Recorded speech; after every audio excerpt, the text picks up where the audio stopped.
can't force it. No knock knock jokes. There could be a really good knock knock joke. I mean, do you guys have a good one that's actually funny? I had this really stupid one that I would do in elementary, and my brothers still bring it up because I thought it was funny. All right, you ready? Yeah. Yeah. All right, knock knock. Who's there? Who's there? T Who? T2 Terminator 2. Got him. You're so embarrassed right now, Jose. And we got it live on recorded show. So in case you haven't caught it, man, welcome everybody back to Not a Strong Start, a movie podcast by filmmakers. We talk movie, television, and very, very good knock knock jokes. I'm your host today, Dracarys King_Sangre. Crabs? No, thank you. Oh shit! I didn't know what we were doing. I'm just Chad Radwell. You're always just Chad Radwell. At least put down T2 Terminator 2. T2 Terminator 2. Oh my god! Did they even laugh at the joke at least, or no? No, they thought it was stupid, but I thought it was funny, and they still bring it up. Like, hey, dude, remember when you used to do that stupid ass knock knock joke? I'm all no. All right. So on this week's episode, we have a new segment, like a segment show idea, right? Called Hit It or Quit It. Basically, what it is we're going to be watching a new show, the very first 3 episodes. We're going to go into detail about it. And the idea is, are you hitting to play the next episode? Are you quitting the show entirely and rage quitting and stepping away for good? Which one are you going with? So today we're doing House of the Dragon. So what do you guys think so far? When you guys start to watch a new show, how many episodes do you usually give it before you guys decide whether you want to keep going or not? Because committing to a TV show is like a commitment, right? It's like a relationship. I don't want to sit there and keep doing it till the end if I know I'm going to cut out. Well, yeah, I mean, especially these days with all the streaming services, and they're all wanting to do their own original content and all of that aspect. There's too many shows to watch unless you do absolutely nothing else in your life and don't hang out with anyone, don't have family, don't have anything. So you have to kind of pick and choose what you're going to stick with, and it better be good. So that's why, usually if a trailer for something or an idea catches me, I'll give it like the 3-episode try. I feel like 3 episodes is enough to prove to me that I should keep watching. Because for me, I feel you can't do one. The pilot, one, a lot of times people use the pilot to sell a show to like a network. So sometimes the pilot can be really good because that's the selling point. That's what they're using. And they might blow their load on the pilot episode. And then the rest of it just kind of go downhill because like, oh, we put it all into the pilot. The other way, sometimes the pilots are just mediocre and they may take a show a couple of episodes to kind of find his footing, find his voice for characters to kind of start getting to where they need to be. So I feel 3 episodes is not ironclad, but it's a good measure overall for whether to continue with a series or not. Yeah. How about you, Chuck? I'm on the other end of the spectrum where he said, or the second part where if the pilots are usually rough for me. I fucking hate pilots. I hate the starting of a story and characters. I've gotten to that like age where all the young kids are, where my attention span is just really starting to get fucked up now. And so like if it's like kind of boring the first like 20-30 minutes, I'll fucking rage quit, dude, and I'm done. Like I'm like, no, not happening. Like for example, I try to watch Dope Sick. I heard it's a really good fucking show. I got like 30 or 40 minutes in. I'm on, nope, I'm done. Yeah, I saw the pilot of that and I was like, I'm good. Yeah. No. Yeah, it's hard. The pilots are really hard, and like you guys were saying, like the commitment, starting to in a relationship, like the pilots are really fucking hard for me, dude. Like they're really tough. Where I won't even start them. Where I'm like, I can't. Like Yellowstone. I keep hearing over and over and over how good it is, and I was like, fine, I'm gonna watch it. Yeah. Turned it on, and the first episode was an hour and 30 minutes. I was like, nope. That's a movie. That's a movie. 2 episodes. Right, I wanted to watch a TV show not a fucking movie, not happening. So That's the equivalence of going on a blind date and she's already talking about your marriage. Where are we gonna get yeah, married? It's like, dude, this is a blind date. yeah. She's No. like, so what do you have you thought of names for kids we should have, or for our kids? And I'm like, what? We haven't even Frankie, ordered Yeah. yet. Jose. Yeah. Here's 130 possible names here on the first Yeah, date. and I'm like, dude, and I'm like, I just want to know what you want to order from Del Taco. This is where I brought you. Like, what the fuck, Don't talk about chili cheese fries, man. Yeah. Deluxe, baby. Deluxe. No, but just to touch on that, Jose, yeah, regarding the pilot episodes of any show is always going to be the most written, like the most overly written. And the actors usually aren't that tapped into their characters right away. So you kind of have this mishmash of overly written dialogue to really connect to the audience, and then actors that don't quite have a feel for the characters. When you get something like the show Breaking Bad, I thought Breaking Bad had a really, really dope pilot episode because as soon as they started off, the very first image we see is Walter White in his underwear in the middle of the desert with a gun pointed off screen. That immediately caught your attention. Most shows don't usually do something like that. So even when you get like comedy sitcom shows, something like a Friends, for instance, they always feel so overly written. You know what I'm saying? Like, because the writers don't really know the actors yet. So it kind of takes them a little while. It works just like a relationship. So that's why pilots tend to always be rough, because usually the writers will have it. And that's usually what they're pitching is the pilot. So usually you may spend years on a pilot developing a story for it, the script. And then your other episodes tend to go a little faster. Then you have to rely on your actors. So yeah, man, it's always interesting, but Yeah, and you bring up the point of the sitcom sometimes with a pilot is sometimes the pilot can be done so far ahead that it's just a huge change from episode one to two. yeah, You brought up sitcoms. An example is so I enjoyed the show New Girl. I thought it was funny, it has some good characters. okay, But the pilot was made, and by the time I guess it got accepted and they went through it and everything and they started filming the rest of the season, one of the characters was no longer part of the cast mm, in there. So going into the second episode, they had to explain why this cast member was no longer there because that time frame in between the filming of the pilot and how long it took for the show to get approved and all that. That actor, which was I forget his first name, but it was one of the Waynes. yeah, yeah, He had already gotten another project, so yeah. he could no longer Happy continue on endings, that. right? He was on the Yeah, Happy Ending show. so That that show was I watched. That show I yeah. liked. Yeah, so that was a situation where this sitcom got its pilot, everything was all set. It took so long for it to get accepted and make it onto TV that there was a huge change going into episode two. Let's get into House of the Dragon, man. What do you guys think so far? So, what has been good? Because we know with this show, just for the audience listening, they had Game of Thrones. Game of Thrones was this phenomenal, colossal hit. The last few seasons is where it starts to get questionable, and then you started having this divide where fans got really upset about Game of Thrones, especially the way it ended. It left a very bad sour taste. But the way that it was going, HBO decided to have a lot of spin-off Game of Thrones show. One of them they actually filmed with Naomi Watts on it. They actually filmed the pilot, but it never actually premiered. They ended up cutting it, and we knew it had huge production issues anyways. I'm really curious the real reason. I know they're not going to really like lay it out there, but to invest that much and then not even show it like that's disastrous. That's ridiculous. So now we're finally getting House of Dragon. How hyped were you guys for this one? Like, were you guys hyped when it was coming out? No, not really.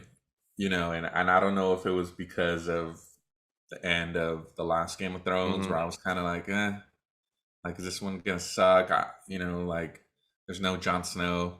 I'm just being honest. I'm being funny, but I'm also like, I don't know anybody. And it goes back to that thing again, committing to something, this blind date that I don't know, and I already went out with her sister, and she was cool, and then she was a nightmare the last few months, like Game of Thrones was the last few seasons, and I'm like, great, now this one, and I wasn't pumped, dude, at all.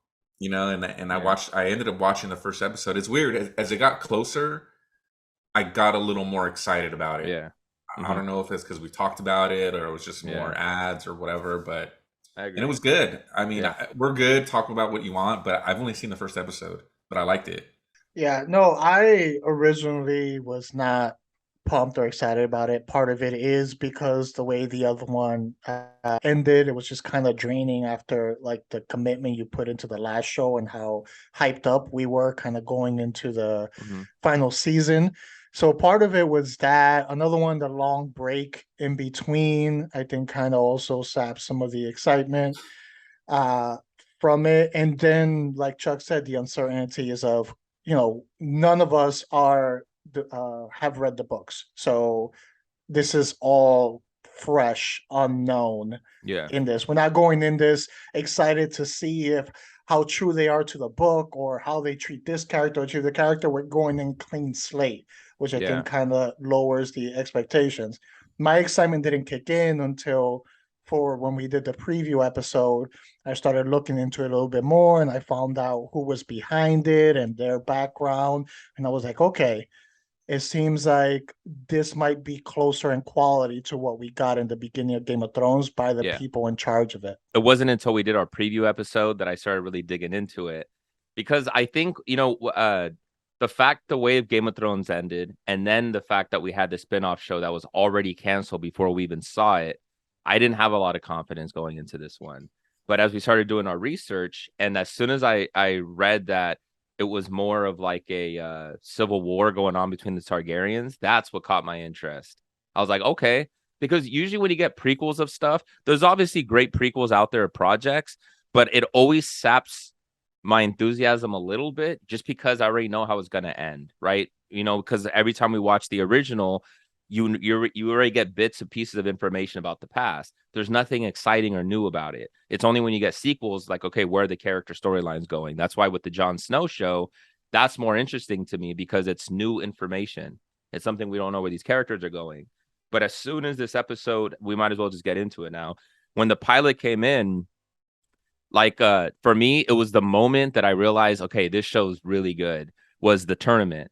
When I saw the tournament and I saw two of the characters fighting and the guy had the big old bludgeon thing and he just cracked the dude in the face. I'm like, man, this is the gore of Game of Thrones. Like, this is what I'm talking about. And then that girl that's in it, Rhaenyra, Rhaenyra, I think. Yeah. She's good, man. Like, I know we're gonna get into the characters and actors and all that, but she's been really good in this show. So I became a huge fan after episode one. What has been good for you guys? It gave me some of that feeling I was getting from the original Game of Thrones with some of the characters, where it was like, ooh, I like this character. I probably shouldn't like this character because then they are, probably not the best person around, but Yeah. there's something intriguing about this character. And just that multifaceted, like gray area that you're getting with some of the characters. So I enjoyed that. The gore, we went right back to like, all right, this is the Game Hmm. of Thrones violence that we Yeah. have there. That internal turmoil that's happening with the politics basically of it, where you have like everyone kind of putting their pieces on the chessboard, and you're kind of wondering, okay, who's gonna play the better piece or make the better move to kind of get on top, which is one of the main things that intrigued me early on in the Game of Thrones is, everyone vying for the same thing, but doing it in a different approach. And it's just like a giant chess match. And you're just kind of curious who's going to come out on top. I'm getting that sense so far with this series. Yeah, no, I think I had mentioned it before in the other episode where it was comparable to Succession on Hmm. HBO, I think too, Hmm. where it's just like Jose was saying, like it's so far. I mean, I said I've only seen the first episode, and I've seen a few things though, and I'm just kind of like, okay, cool, and I think it's when you're talking about like the prequels. How many years is it before anything? Like 200, It's like 176. 172 or 172? Yeah, 170 yeah. something. Yeah. I think it was like 176 or 174 before the birth of Daenerys. So it's Right, been about 200 years since we actually see the show, because right. Daenerys is And for obviously already born. me, that's long enough to be into it, to be intrigued by it, where it's not gonna really spill over too much into the story that we already Hmm. know, where it's kind Yeah. of like, oh, I know how this is gonna be. I know how this is gonna play out already. Because these are characters that never heard of, don't know anything, you know, like even like some of the Star Wars stuff, like you see some of it, you know, these characters already, you know their fate, you know what's going to happen. You get new ones, but you're like, yeah, you're gonna die, and yeah, they're all gonna die, obviously, you know. But it's just different, you know, when there's that many years where it's like the only for me, because I haven't seen the first episode, the only connection was that dagger, right? Like Mhm. he had the dagger, and he's talking to her The about the dagger. And the white the story of the of the White white. Walkers, Yeah, although they don't name them that yet. Yeah. yeah. Other than that, you know, so far, like 'cause I've seen the first episode, like there was no other connection. It's so far that it seems like to me just like a completely different story where I'm like, ooh, I wonder what's gonna happen to all these people, to all these characters. So. I know we're going to start talking more about the characters and stuff themselves, but I really like the manipulation, like what you're talking about, Jose. The Hand of the King, Otto Hightower, he's been really good, man. And like on the pilot, you kind of get a little bit of his positioning and how he's playing it. But as I've seen more and more of him, he kind of comes off a little bit Littlefingerish. You know what I mean? He comes off kind of like that. And I knew Which was coming a into fan this, favorite in the which is a original. fan exactly, man. And we know with Game of Thrones, villains are the ones that we actually cheer for. Like we like the villains. And in this one, the first pilot episode, I saw a lot of flashes of like, okay, I like this, but the questions were like, okay, well, who's our Littlefinger? Right? Like where is there going to be a Tyrion? Like, are we going to get some kind of comedic relief in this?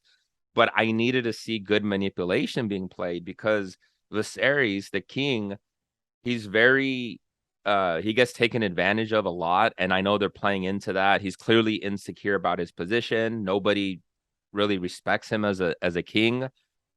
Those characters tend to be a little more boring to me because they become kind of predictable. His character is starting to go through some transitions now that I'm actually kind of like, okay, I'm getting into this. But it felt like he was kind of set up to be like a Ned Stark, didn't it? Like it seemed like he was gonna die pretty quickly and early. Yeah, and I agree with you on that part. And again, this is where a multiple episode trial kind of Yeah. pays off. Off the Mhm. first episode, I was not a fan of the series at Yeah. all. He Yeah, just I seemed agree. very bland, blah blah blah.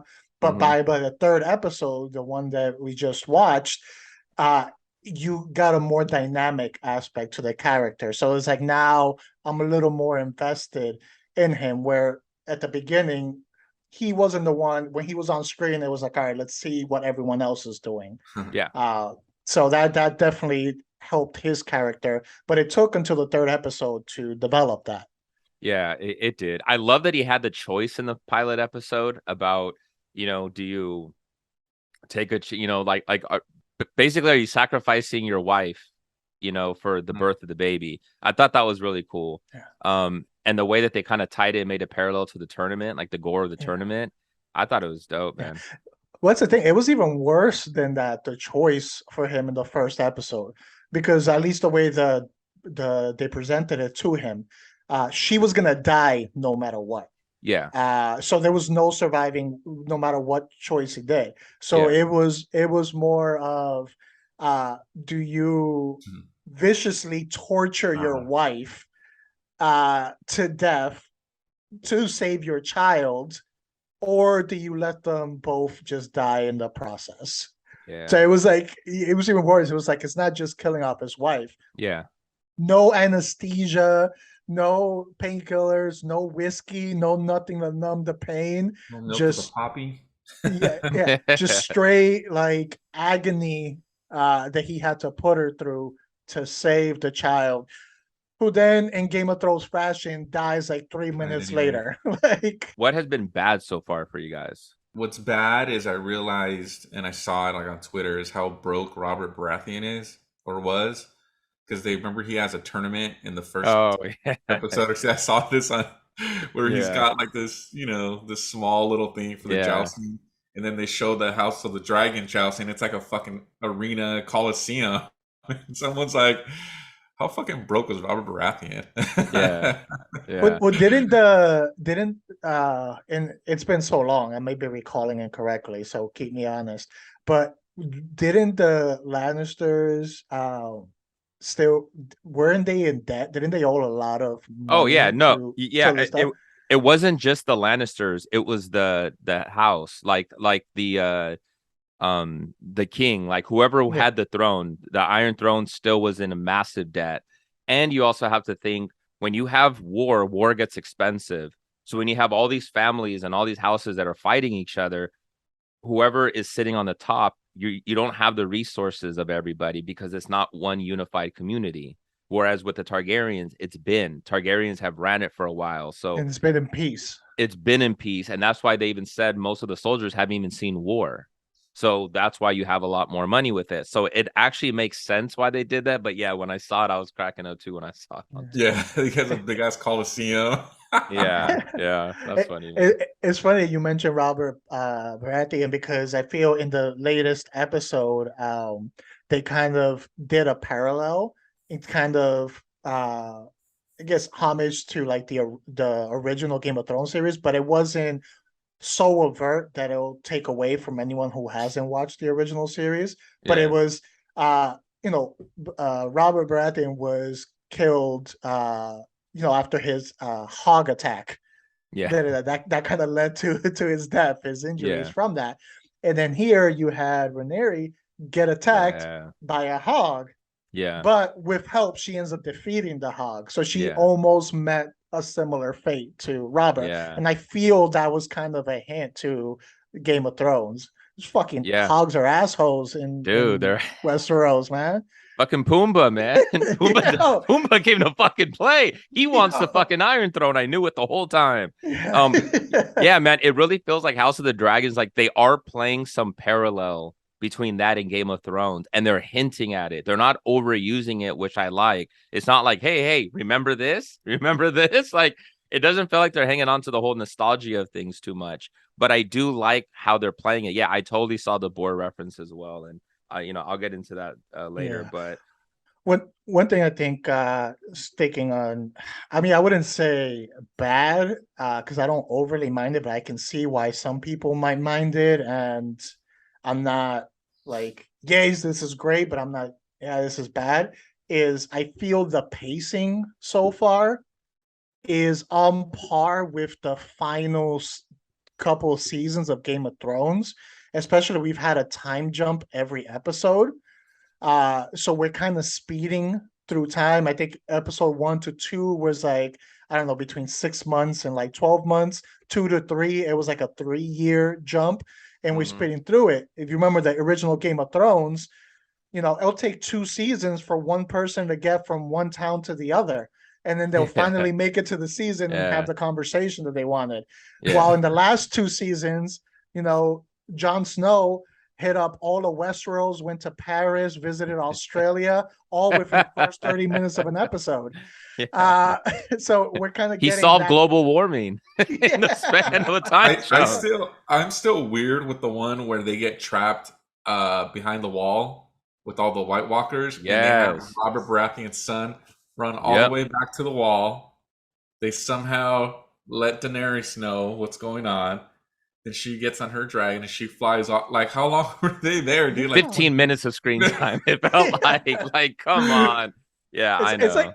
It's like in the movies or TV shows. I remember I was watching a season of 24, and Bauer was trying to stop this like nuclear bomb that was gonna go off in where the hell was it? It was somewhere up like, what is it, Route 14 or 15 or whatever, going up. Westeros? No. Harrenhal? No, in LA. It starts with a V. I forget, Valencia? Is it Valencia. Maybe Valencia, yeah.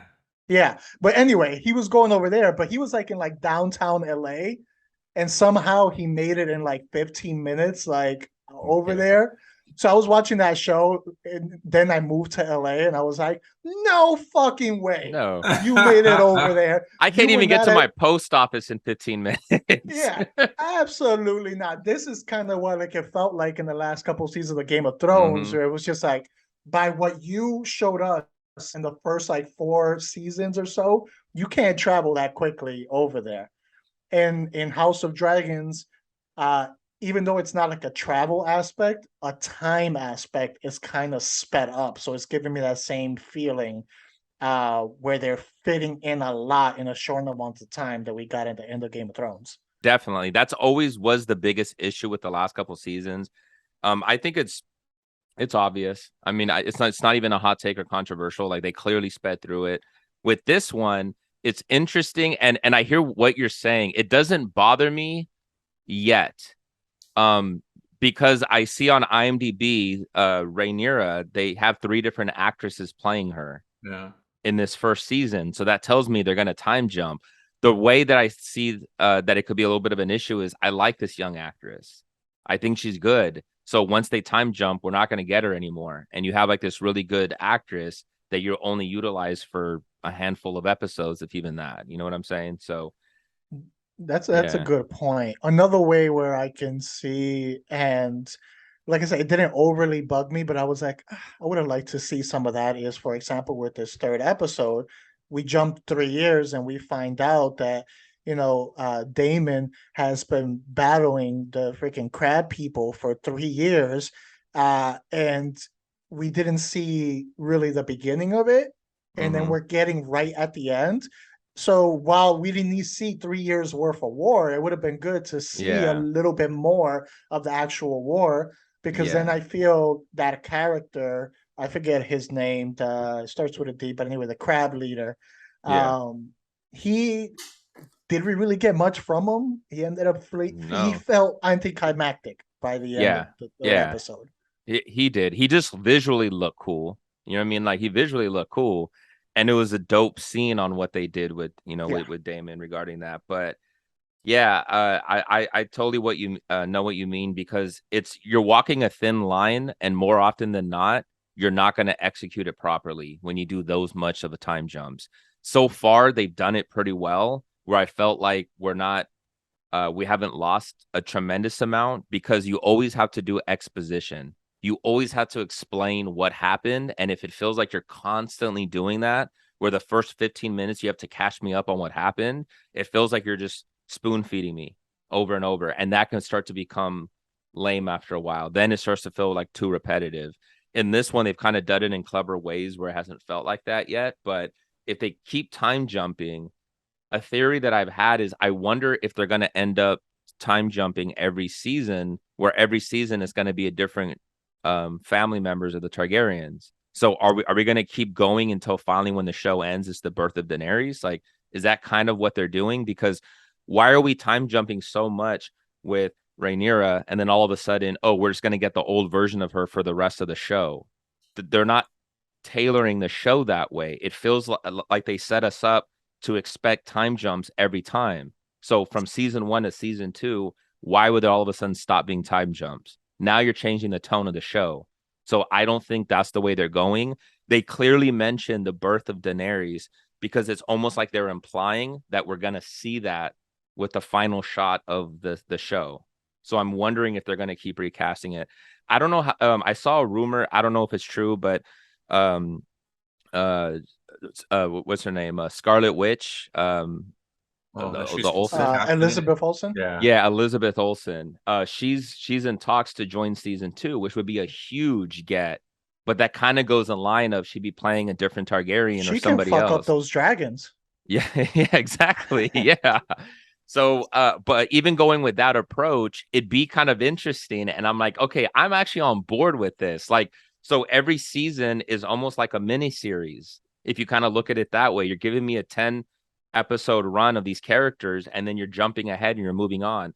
That's what Stranger Things was supposed to be. Season 1 was supposed to be that group of characters, and they were supposed to have, it was supposed to be an anthology, and they were supposed to do different stories. The characters became so popular that they then extended the story, and that's why season 2 kind of came out, and it's like, okay, this didn't necessarily feel so organic, because it wasn't organic. Yeah. So going with this one, if they stick true to that, that's interesting to me. And it's like I would love to kind of keep seeing these generations moving on. I think it'd be pretty cool, man. Like it kind of opens it up where nobody's safe. You can kill anybody off at any time, because it's not going to change the ending of the series. It's just that season. That does make sense, especially, I have heard this show be referred to as uh the fall from grace of House Targaryen, their fall.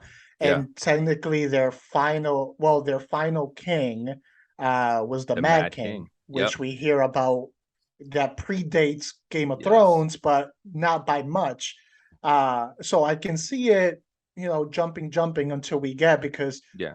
he was the end of that downfall. Yeah. Yeah. So I that would be interesting. Yeah, Yeah. so I wonder if we would even see that like towards the end of this series, because we know a little bit about the Mad King, right? But do we know, correct me if I'm wrong, do we know how he got there, how it started? Was he always crazy? Like, was it just to the end? He went more So, mad, so they kind of implied like it was like a sickness that he had, so that yeah. it kind of grew and he became more mad the more he was in it, probably from old, maybe dementia. I don't know, but it seemed So like he he was became probably more. okay when he Yeah, first started ruling, you know what I mean? Like, probably, yeah, but he was probably like a Joffrey where there was always signs of it, and then it just yeah. got worse and worse the more power he had. But that would also mean we would get a young Jaime Lannister, right? Like Yeah. we would see some cool thing. Then they would start connecting us with the younger versions of these characters. So I can see them going that route, and I think it'd be pretty good. Pretty good. And then it So starts into Game of Thrones again, and then they change yeah. it and they make it better. They get They the just redo mulligan. it. Yeah, you get the Yeah, they just mulligan. kind of keep going. It's like, Yeah. wait, we've kind of seen this before. Ned Yeah. Stark is back. Okay, okay. Okay. He has his head still in season 3. What? Yeah. Season All right. 3. Okay. What has been some of your guys' favorite moments so far in the show? I mean, I think episode 3 just took my favorite moment. And Yes. that's where Damon just says, "Fuck this. My brother is not gonna save me. I'm going Mhm. rogue. Yeah, man. One-man army," and just with his sword and dagger walks into the mouth of the enemy and just starts just murking people. I Yeah. was like, all right. I like Damon since episode 1. This just won him over as my favorite Yes. character. I agree with you. I totally agree with you. How about you, Chuck? That was also my favorite part too. Oh, Yeah, I sure. loved Yeah. it. Like he just was like, like fuck. I thought his sword was gonna like catch on fire. Like. And he's just gonna fucking boom. Like I thought a couple of times he was gonna Yeah. get murked, but he didn't. Dude, it reminded me of Wyatt Earp in Tombstone, where he's just like, no, no, and he starts shooting everybody. It was kind of like that, actually. Was So it? you're not wrong. You're not wrong, man. And even when he said there was a Just couple of without moments the that I thought he guns. was gonna get murked, I was like, you're still kind of right. Yeah. I agree, man. So for me, there's two moments. The first one is that one, because the first thing that kind of it didn't bother me so much, but I wasn't loving it about the show, is that every character had weakness. And they have Damon as like, okay, he's this villain, but he lost in the tournament. Like he would do decisions where, like, it didn't show that he was a great fighter. So he doesn't seem as formidable necessarily.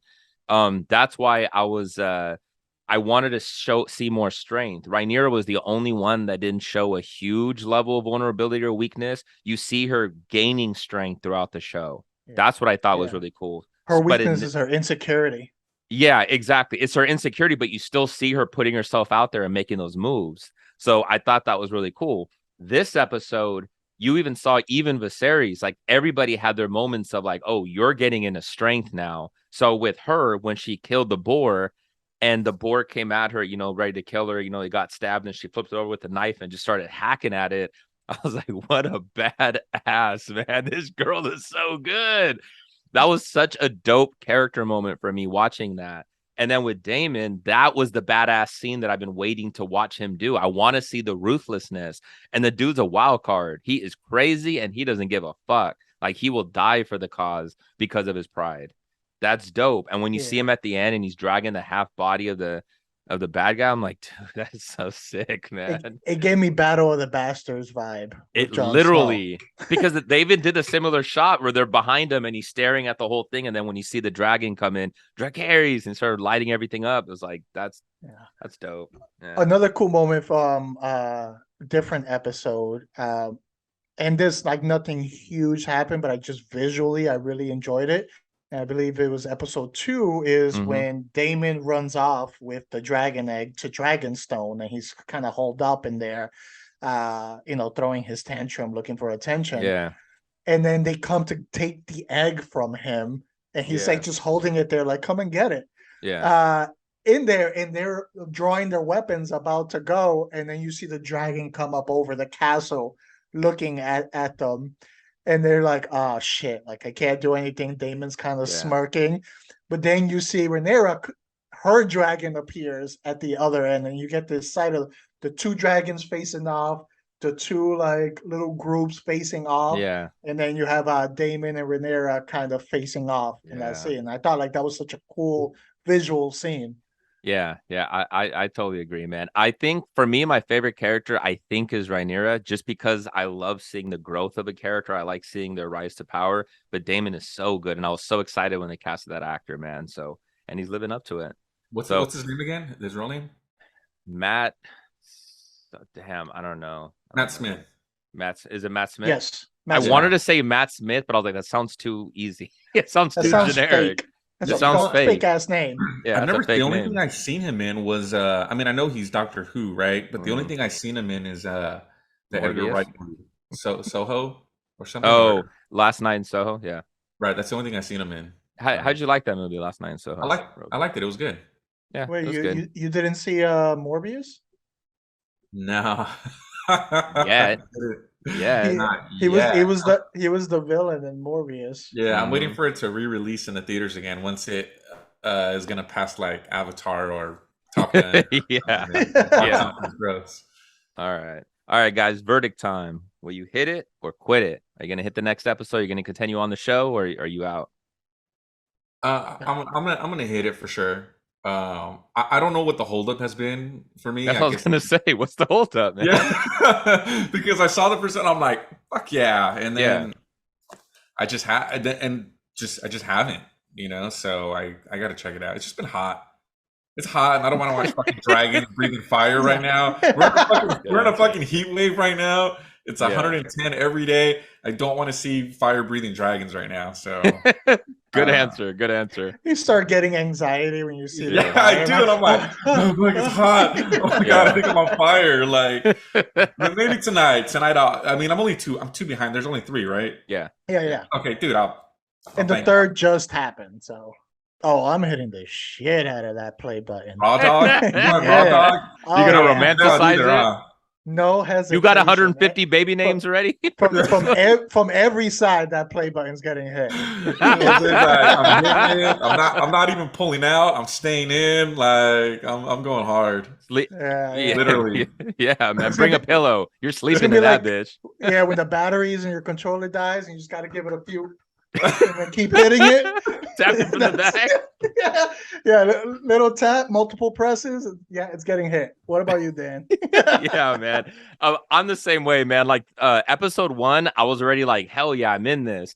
Episode 3, I'm like, I'm in this for the rest of the series, man. This is good. I have the confidence back again. They're doing this right. We didn't even talk about the intro for this show. I think it's so clever where they have like the whole like sigils, and the blood going through, which is showing you the different family members. So when the blood's going through, you're seeing their family tree. Dope idea, man. It's so dope. And it looks like the little you know how Viserys has like that little small miniature castle that he has on his, it looked like it's going through that. So Yeah, just fucking really nerd. dope intro. Yeah, that nerd. making house models, nerd.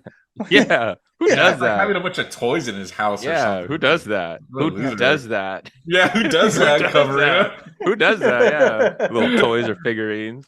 Where's it at? Let's see it. Yeah. Chuck almost got banned from the podcast because of that. Hey, you got to keep that in mint condition. That shit's worth a lot. Dude, it's gonna be one day, especially after the video game, and then we get the sequel. That shit's gonna go up, dude. Yeah, we got the 3 sequels. They're gonna 3. avatar the shit out of that, film them all at the same time. Hey, Dang it. I had a question for you guys. So, okay, so we're doing hit it and quit it. You're 3 episodes in, and then you stay. My question, and it's more for Jose. What do you do when you actually watch, instead of 3 episodes of a series, 3 seasons of a series, and then you just kind of stop watching? What is that called? That's called that. I guess the show did not have me hooked as much as I thought it did. It was easy to walk away from. You know, hey, the 3 episode is not ironclad. Sometimes you get to a point of no return and you have to finish a season. Yeah. Sometimes a show can fuck it up in season 2 or 3, or sometimes just other stuff can come around that's better and you just gotta prioritize. So basically, it had a good personality in the beginning, and then it kind of overstayed its welcome. Yeah, That's then what it you're just saying. it complained a little too much and didn't let me watch my football. And I was like, I gotta watch football. I can't watch you anymore. And it just Yeah. happened. Yeah. So the for those who obviously don't know, Jose started The Shield, basically the best TV show ever created, In Chuck's opinion. in a lot of people's opinion, but yes, mine. And he watched 3 or 4 seasons, maybe. Yeah, I made it to season 4, I believe. Yeah, with Glenn Close. Did you see Glenn Close? Yeah. Yeah, and then he stopped. Mhm. That's a lot of commitment, dude. It is. And I didn't dislike it. I never got to the point where I disliked the show. It was kind of starting to feel a little redundant in certain aspects. Where I was seeing things where it's like, this is very similar to things they already showed in other seasons. So, but I never got to a point I disliked it. It's just a bunch of other things started coming out that felt fresher. So I started watching that stuff and I was like, all right, I'll get back to it. I'll get back to it. And it just, you know, 2 year time jump. I'm not back to it. I'd never do anything like that. Cough Kingdom. Yeah. Right? Oh shit, that's I saw right. a couple of episodes, and you're like, "What do you think?" I was like, "It kind of reminds me of like the OC." You're like, "How?" I'm like, "Kind of does so far." And that was episode 3. I went through 3 episodes, and I was like, "I'll quit it." Oh god. But Yeah. you're like, But- "Fuck you guys! but- I'm never gonna recommend again." But this is gonna be a segment that we're gonna do more times in the future. If there's a show coming out that we all 3 of us want to give a try, we're gonna give it a 3 episode try, and then we'll let you know if it's a hit it or quit it. Exactly. So thanks guys for watching us again. We do have our Twitch live show every Thursday at 5:30 p.m. Pacific Standard Time. Our episodes drop every Tuesday. Please like, subscribe, comment, share on our YouTube channel, Not a Strong Start. You can follow us on Twitter, Instagram, Not a Strong Start. I am your host, Dracarys, King_Sangre. Crabs, no thank you. You can find me at This Is Mi Nombre. I really thought I froze for a second because Chuck was just sitting there staring. And so He's did thinking Jose. about And I'm his like, name. you guys didn't move at all. And I was like, did I freeze?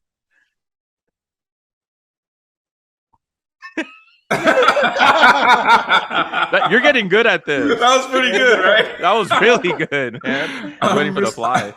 I'm Mr. Freeze. Find me at Chad Radwell 12. Yeah.